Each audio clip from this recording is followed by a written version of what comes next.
नमस्कार आप सभी को। आप सभी का स्वागत है हमारे प्रोग्राम टीचिंग स्टेल्स पे। मैं आपकी होस्ट तनुजा और आज हमारे साथ मौजूद हैं मिस्टर आलोक सर, जो कि बीए प्रबंधन के विशेषज्ञ हैं। तो सबसे पहले धन्यवाद सर जो आप हमारे शो पर आए। बहुत धन्यवाद आपका। तो आज हम सर के साथ भारत में गरीबी और बेरोजगारी से जुड़े मुद्दों पर बात करेंगे। तो सर, मेरा पहला सवाल आपसे ये है कि आपकी नजर में गरीबी और बेरोजगारी के कारण क्या हैं? अगर भारत की बात की जाए तो भारत में गरीबी और बेरोजगारी का सबसे बड़ा जो कारण है वो है हमारी जनसंख्या।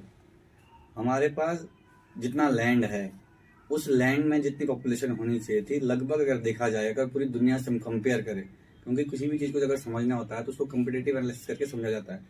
अगर हम समझेंगे तो हम देखेंगे कि हमारे पास जितनी जगह है उससे कहीं ज्यादा हमारे पास लोग हैं। तो हमारे पास लोग इतने ज्यादा है, इसकी वजह से क्या है कि रिसोर्सेज कम है। रिसोर्सेज कम होंगे तो उसके बाद लोगों तक वो नहीं पहुंचेगा। तो ये सबसे बड़ा कारण। उसके अलावा फिर वैसे बहुत सारे कारण हैं, जैसे आप देख सकते हैं एजुकेशन सिस्टम में प्रॉब्लम है। उसके अलावा और अगर आप देखा जाए हमारे यहाँ स्किल डेवलपमेंट में प्रॉब्लम है। और अगर और देखें तो हमारे यहाँ पे जो कास्ट सिस्टम है वो भी कहीं ना कहीं हमारे जो बेरोजगारी है उसको इफेक्ट करता है। सर, दूसरा सवाल मेरा ये है कि आज भी भारत में इतने लोग बेरोजगार क्यों हैं, जबकि विकास की इतनी बातें की जाती है? देखिए, एक्चुअली इसको समझना पड़ेगा। जो आपने टॉपिक उठाया है वो टॉपिक बहुत बहुत बड़ा टॉपिक है। एक्चुअली इस टॉपिक पे तो घंटों घंटों डिस्कशन हो सकता है। परंतु अगर हम भारत की बात करें, भारत में अगर आप देखें, जो मैं थोड़ा सा ऑब्जर्व कर पाया हूँ, भारत में लगभग भारत की सबसे युवा भारत है इस टाइम। पूरी दुनिया में भारत से ज्यादा युवा कोई नहीं है। परंतु भारत का युवा सिर्फ और सिर्फ सरकारी नौकरी के पीछे चल रहा है।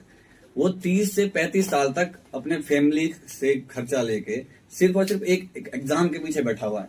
जबकि अगर वो चाहे वही व्यक्ति जो 20 से 25 साल में अपनी फैमिली को सपोर्ट कर सकता है, इकोनॉमिकली सपोर्ट कर सकता है, मोरली सपोर्ट कर सकता है, परंतु वो कहीं ना कहीं अपनी फैमिली के ऊपर सपोर्टेड है। आज भी आप देखो, अगर आप देहरादून में हम रह रहे हैं, कभी शाम के टाइम आप निकलिए करणपुर की, क्योंकि हमारे यहाँ करणपुर बड़ा स्टडी का हब है। आप वहां जाके आप देखेंगे तो आपको वहां पे 38 साल के लोग दिखेंगे और क्या कर रहे हैं? तैयारी। तो आप सिर्फ आपको ने ये मान लिया है कि सिर्फ और सिर्फ गवर्नमेंट जो जॉब है वही क्या है, वही सक्सेस है। जब तक आप ये माइंडसेट चेंज नहीं करेंगे, समस्या माइंडसेट पे है। वो तो यही, इसलिए बेरोजगारी तो बढ़ेगी ना जब आप काम ही नहीं करेंगे। और क्योंकि लोग सरकारी नौकरी क्यों ना करना चाहते, उसके पीछे और जाएंगे तो और आपको माइंडसेट दिखेगा। क्यों? वहां काम नहीं करना पड़ेगा। तो हमारी मेंटलिटी ही काम करने की नहीं है।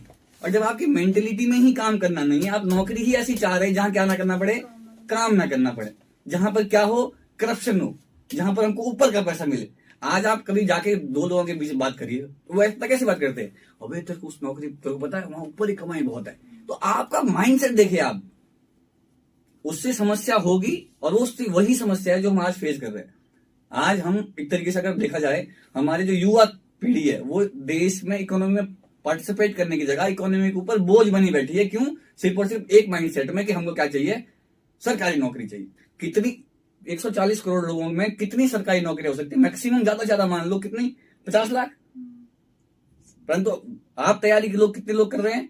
कम से कम 10 करोड़ 20 करोड़ लोग तैयारी कर रहे हैं। और ऐसा नहीं कि एक बार फेल हो रहे, 2 बार फेल हो रहे, 3 बार फेल हो रहे, 4 बार फेल हो रहे, 5 बार फेल हो रहे, लगे हुए हैं। तो इसकी क्राइटेरिया सेट होना चाहिए ना कि अगर 3 बार हो गया तो आप भाई कुछ और करो यार, वहीं फंसे हुए हैं। तो ऐसा मेरे को लगता है। हो सकता है इसके और भी बहुत सारे कारण है, पर जो छोटे मोटे कारण मैं जो सोसाइटी में देख पाया वो मुझे यही लगे। क्या जो सरकार की जो वर्तमान योजनाएं हैं, जैसे मनरेगा, प्रधानमंत्री गरीब कल्याण योजना, वो गरीबी हटाने में या गरीबी दूर करने में कितनी सफल रही?